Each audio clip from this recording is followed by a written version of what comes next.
Bonjour, je m'appelle Élise, j'ai 44 ans. Alors, mon handicap invisible, c'est une dystonie. Ça touche mes membres supérieurs. C'est dû à une maladie génétique rare et inconnue. Moi, je me présente, je m'appelle Kevin. Emmanuel.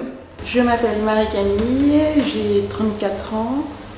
Je suis sourde depuis l'âge de 3 ans et j'ai eu un peu de mal à communiquer, à apprendre à parler quand j'étais petite.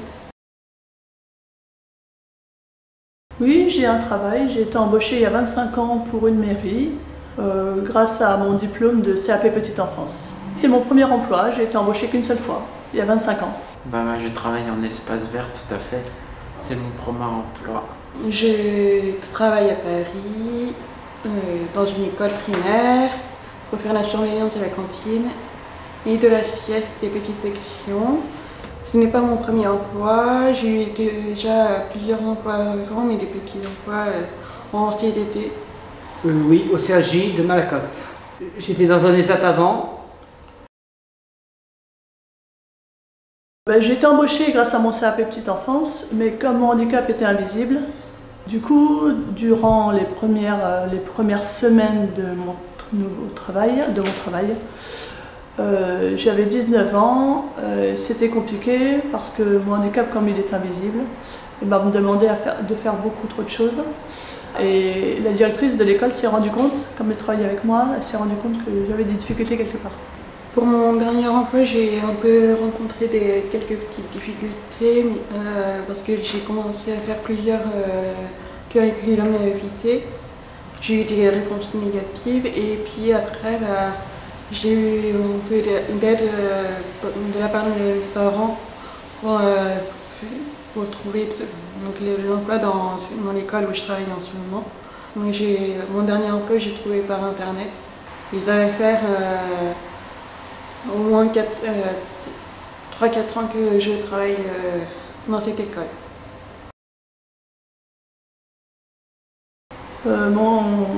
Mon travail me permet d'aider des personnes tous les jours, que ce soit des enfants, encadrer les enfants, ou que ce soit des personnes âgées qui peuvent, grâce à moi, déjeuner. Ça m'aide à évoluer, par exemple, dans ma carrière. Mon travail m'apporte beaucoup de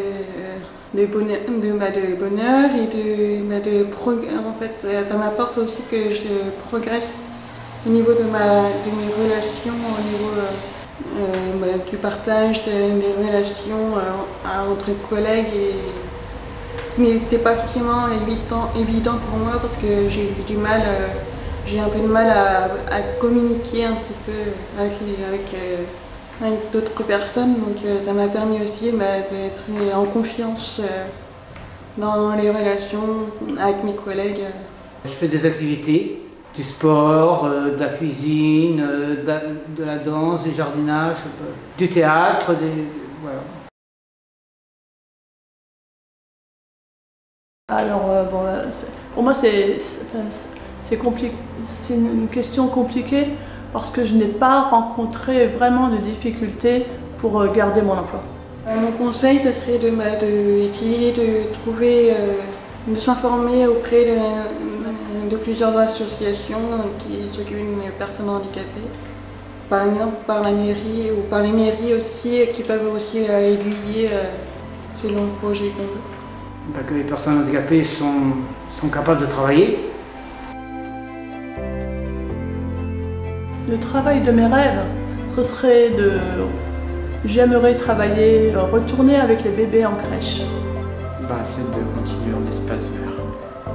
C'est affranchissement et conditionnement. Là, le travail que je fais en ce moment, c'est un travail que j'aime bien parce que j'aime beaucoup les enfants. Et ça c'était un rêve aussi quand j'étais plus jeune, de travailler avec les enfants parce que j'aimais bien être en relation avec les enfants.